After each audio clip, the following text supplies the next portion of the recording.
धन्यवाद अध्यक्ष जी, आपने इस मुद्दे पर मुझे बात रखने को कहा और मैं दिल्ली सरकार का भी आभार व्यक्त करती हूं दिल्ली और देश के लोगों की ओर से कि आज ऐसे समय पर जब सबसे ज्यादा इस सदन की जरूरत महसूस की जा रही थी, ऐसे समय में दिल्ली सरकार ने इस सदन बुलाने का फैसला किया। और आज जबान हमारी होगी, शब्द जो है हमारे होंगे, लेकिन जो दर्द है वो दिल्ली और देश के लोगों का होगा।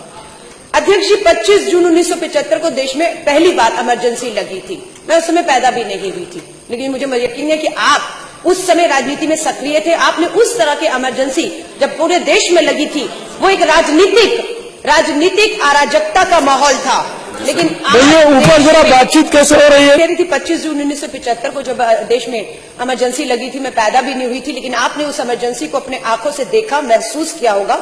उस समय भी बहुत लोग थे जो उस समय जब इमरजेंसी लगी उसकी तारीफ कर रहे थे, उसे ठीक ठहरा रहे थे।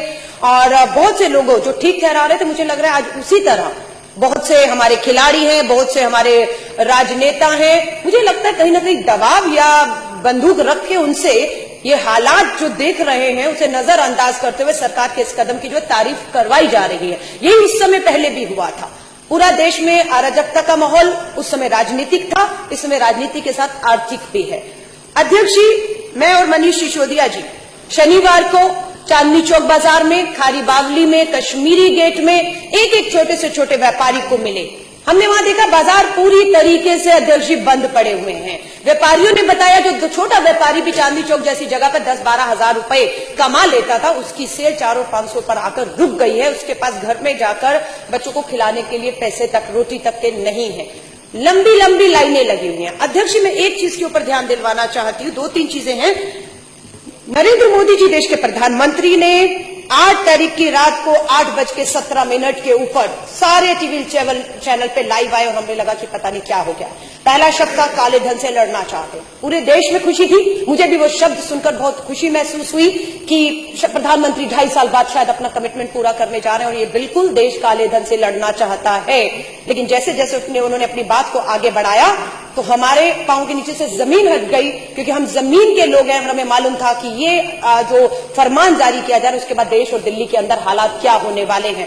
अध्यक्ष जी, सबसे बड़ा मजाक उन्होंने तब किया जब 8 तारीख की रात को वो तुगले की फरमान जारी करते कि 500 और 100 के नोटों पर पाबंदी लगा देते हैं और 9 तारीख की सुबह हवाई जहाज लेकर जापान रवाना हो जाते हैं विदेशी दौरे पर। और वहां जाकर जो भारतीय कम्युनिटी उसमें बहुत ठाके लगाकर, तालियां बजा बजाकर जिक्र करते हैं उस बूढ़ी मां का जो कहीं वृद्धाश्रम में पड़ी हुई है।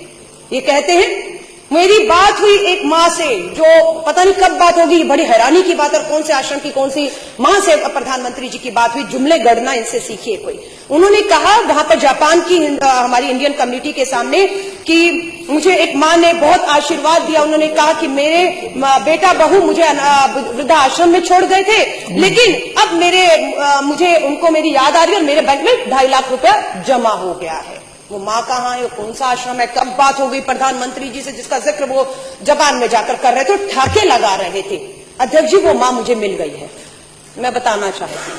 और उस माँ ने मुझे कहा, जिस माँ की प्रधानमंत्री जी से बात हुई वही माँ उसी हिसाब से मुझे भी बता रही है कि मोदी जी को जाकर कह दीजिए कि मुझे नहीं मालूम मेरा बैंक खाता वो कौन सा है, मुझे नहीं मालूम मेरे बेटे ने कब और कैसे 2.5 लाख डाला है। अगर आपकी जानकारी में है मोदी जी, तो जाइए मेरे बेटे को काला धन मेरे खाते में डालने के मामले में गिरफ्तार करिए, जेल में डालिए। और आशीर्वाद मैं आपको तब दूंगी जब वो मां ये कह रही है कि मैं अपनी 4 दिन से पासबुक लेकर बैंक के धक्के खा रही हूं, मैं अपनी पेंशन नहीं लगवा पा रही हूं, मैं दवा नहीं ले पा रही हूं, वो मां रो रही है। ये मोदी जी को मैं बताना चाहती हूं, ये वही मां है जिस मां ने आपको आशीर्वाद दिया था। अध्यक्ष जी, सबसे बड़ी बात, खाता नंबर मैं बता रही हूं ऑन रिकॉर्ड 5545100034। ये किसका अकाउंट नंबर है अध्यक्ष जी? पश्चिम बंगाल के भाजपा के जो खाता है, पार्टी कार्यालय का खाता का नंबर बता रही हूं, दोबारा बता रही हूं 5545100034। मैं क्यों इसका जिक्र कर रही हूं? अध्यक्ष जी, प्रधानमंत्री देश के कहते हैं ये जानकारी बहुत खुफिया रखी गई है, किसी को इसकी जानकारी नहीं दी गई है। 8 तारीख की रात को 8:37 में घोषणा करते हैं और उसी दिन सुबह 500 और 1000 के नोट भाजपा कार्यालय बैंक के खातों में जमा करा देता है सुबह सुबह। ये कोई पूछेगा कि 1 करोड़ रुपया जो भाजपा के खाते में सभी के सभी 100 और 500 के नोट जमा कराए गए, वो कैसे आए? और ये एक ही उदाहरण नहीं, ऐसे बहुत से उदाहरण है अध्यक्ष जी जो मैं आपको गिना सकती हूँ। और मुझे लगता है बिल्कुल जो जांच की मांग की जा रही है, भाजपा के एक कार्यालय खातों की जांच होना बेहद जरूरी हो चुका है। ये कहना कि ये जानकारी किसी को नहीं थी, ये बिल्कुल झूठ है। इसके एक और अब मैं आपको सबूत दे देती हूँ। अध्यक्ष जी, मैं पूछना चाहती हूँ, ये शख्स जो है संजीव कंबोज, ये कौन है? ये पंजाब का भाजपा का बहुत बड़ा नेता है। ये ट्वीट पर 2000 नोटों की गट्ठी की तस्वीर डालते हैं। और कब डालते हैं? मोदी जी घोषणा करते हैं देश के प्रधानमंत्री 8 तारीख की रात को। और संजीव कंबोज जो भाजपा के बहुत बड़े नेता है पंजाब से, वो ये खबर डालते हैं 10:53 सुबह 6 तारीख को, 6 नवंबर को, जब देश को नहीं पता था कि 2000 का नया नोट आने वाला, उसकी शक्ल क्या होगी। उसको आरबीआई जो है मोदी जी की, प्रधानमंत्री की घोषणा के बाद जो है उस नोट को दिखाती है पूरे देश में कि वो नोट कैसा होगा। लेकिन भाजपा के इस नेता के पास इसकी जानकारी, इसकी तस्वीरें, ये नोट कैसे थी, ये तो देश जानना चाहेगा, कैसे इनको खबर थी इसकी। लेकिन इसका जवाब भाजपा का कोई नेता देने को तैयार नहीं है। उल्टा राष्ट्रवाद और देशभक्ति के नाम पर जिस तरह से निर्दोषों को मैं कहूंगी, क्योंकि चीफ जस्टिस ऑफ इंडिया के भी पूर्व चीफ जस्टिस ने भी कहा है कि जिनको फेक इनकाउंटर में मारा गया है उनका दोष कभी साबित ही नहीं हुआ, वो अभी अंडर ट्रायल थी। तो देशभक्ति के नाम पर, राष्ट्रवाद के नाम पर, आतंकवाद के नाम पर जिस तरह से निर्दोषों को फेक इनकाउंटर का शिकार बनाया जा रहा है, ठीक उसी तरह देशभक्ति राष्ट्रवाद के नाम पर, काले धन के नाम पर निर्दोषों को, 125 करोड़ की गरीब मजदूर आम आदमी किसानों को लाकर इन्होंने जो है वो सड़क पे खड़ा कर दिया है। शर्म आती है हमें। उस मां के आंसू नहीं दिखते। और सबसे बड़ी तो मैं निंदा करना चाहूंगी, शर्म आती है। कल तक जब कांग्रेस के नेता राहुल गांधी लाइनों में खड़े थे तो मोदी जी भाषण देकर ठाके लगा रहे थे कि मां का काला धन जमा करने के लिए एक बेटा लाइन में खड़ा है। और आज मैं कहूंगी, क्या देश के प्रधानमंत्री जी, आपकी भी माता जी को आज आपने 90 साल की उम्र में लाइन में खड़ा करने का एक फोटो, कहूंगी एक अपॉर्चुनिटी की तौर पे आपने देखा, 90 साल की मां को लाइन में खड़ा कर दिया है। बहुत से देखे हैं, मैंने 4000 रुपया लाइन में खड़ा होकर निकाला और सबसे पहले 4000 में से 2000 लेकर मैं अपने 80 साल के करीब, मेरे पिताजी की उम्र होने वाली है, 75 साल के ऊपर मेरी मां है, सबसे पहले अगर 4000 निकाला तो 2000 अपनी मां को देकर आई कि मां जरूरत हो तो रख लो, मुझे पता है आप लाइनों में नहीं लग पाओगी, आपको शुगर की बीमारी है। देश के प्रधानमंत्री 4000 बदलने के लिए अपनी माता जी को खड़े करते थे। बहुत सी माताओं की पेंशनें नहीं मिल पा रही हैं, वो रो रही हैं। अध्यक्ष जी, और मैं आपको बताती हूं, इसके अलावा बाबा रामदेव जी ने भाषण दिए थे, नरेंद्र मोदी जी का चुनावों में समर्थन किया था, काला धन आएगा और 15 लाख आएगा सबके खाते में। हम इसी देश का इंतजार कर रहे थे। जब मोदी जी घोषणा करने लग गए, मुझे लगा शायद काला धन वापस आ गया और सबके खातों में अब 15 लाख आने वाला है। लेकिन अध्यक्ष जी, होता क्या है, अभी एक अलवर की वीडियो जो है वो क्लिपिंग चल रही है किसी न्यूज चैनल की, उसमें बाबा रामदेव, अलवर राजस्थान का कोई उपचुनाव होना है, उसके उम्मीदवार है, चांदनाथ प्रत्याशी है, उनके प्रचार में गए तो उनको भूल गए कि मेरे सामने माइक और कैमरे लगे हुए हैं। जो भाजपा के प्रत्याशी चांदनाथ हैं, वो बाबा रामदेव जी के कान में कहते हैं, अरे बड़ी मुसीबत आ गई, मेरा भी पैसा पकड़ा गया। ये उनके शब्द हैं। किसी ने कहीं से पैसे लाने में बड़ी दिक्कत हो रही है, हमारे पकड़े भी गए। अब बाबा रामदेव जी क्या कहते हैं, उनका हाथ पकड़ते, उन्हें चुप कराते, ये बात यहां बंद करो, बावले हो गए हो, यहां मत करो, फंस जाओगे। ये क्या सच्चाई है? क्लिपिंग चल रहा है लेकिन मीडिया नहीं दिखा रहा उसको। उसके ऊपर बाबा जी से नहीं पूछा जा रहा किसका कौन सा पैसा पकड़ा गया। ये वही बाबा रामदेव है जो आज पतंजलि के अंदर जो करोड़ों रुपए, मैं कह रही हूं, आप सरहद पे खड़े जवान का बाबा रामदेव हवाला दे रहे देशभक्ति के नाम पर। बाबा रामदेव जी, आपका हम लोग आपको तब हम मानेंगे जब आप पतंजलि के दरवाजे खोल देंगे और आटा और नमक और चीनी और भूखे जो लोग आज हैं उनके घर तक आपका पतंजलि का सामान पहुंचे। पर आपके यहाँ पर भी काले धन को सफेद करने का काम चल रहा है। दूसरा, भाजपा के ही बहुत बड़े नेता, बहुत नाम फेमस हुआ, सुषमा स्वराज जी वहां से चुनाव जब लड़ी थी, बिल्लारी ब्रदर्स करके माइन माफिया हैं, सीबीआई में उनके केस चल रहे हैं। 16 तारीख को उनकी बेटी की शादी है। ये हिंदुस्तान टाइम्स की न्यूज़पेपर में इसका खुलासा है कि 500 करोड़ रुपया बिल्लारी ब्रदर, रेड्डी ब्रदर, भाजपा के लीडर जो है नेता, 500 करोड़ रुपए अपनी बेटी की शादी पे खर्च करना चाह रहे हैं। क्या इसकी कोई जांच करेगा कि ये 500 करोड़ रुपए जो शादी पे उड़ाया जाएगा ऐसे माहौल में, वो कहां से आया? वो कैश है, बैंकों से आया, कैश है तो कब और कौन से बैंकों में ये बदला गया? अध्यक्ष, इसकी कोई जानकारी अगर आप मांगेंगे तो आपको देशद्रोही कहा जाएगा। अध्यक्ष, अभी अभी एक और हिंदुस्तान टाइम पंजाब की खबर आई है कि पंजाब में 2 लोगों को 2000 के जाली नोटों के साथ पकड़ भी लिया गया।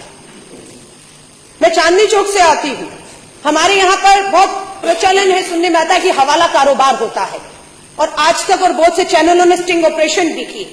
किस तरह से रातों रात काला पैसा जो है वो सोनहारों की दुकान पर पहुंचा, सुनहारों ने कैसे जो काला धन स्वीकार करते हुए किस तरीके से काला धन लेकर सोना बेचा है, इसका खुलासा हुआ। अध्यक्ष जी, हवाला के थ्रू कैसे पैसा हो रहा है, जाली नोट आ चुके हैं, बिल्कुल इसकी चिंता जो है वो इनको नहीं हो रही है। अगर आप प्रश्न करेंगे तो आपको देशद्रोही कहा जाएगा, आपको जो है। और मैं अध्यक्ष जी कहूंगी, नितिन जी प्लीज, ये अखबार की सच्चाइयां हैं। दिल्ली के 80% एटीएम खाली पड़े हुए हैं, क्योंकि 100 का आपने 500,000 बंद कर दिया, उसके बाद एक ही नोट बचता एटीएम में, जो फिट होता था वो 100 का होता था।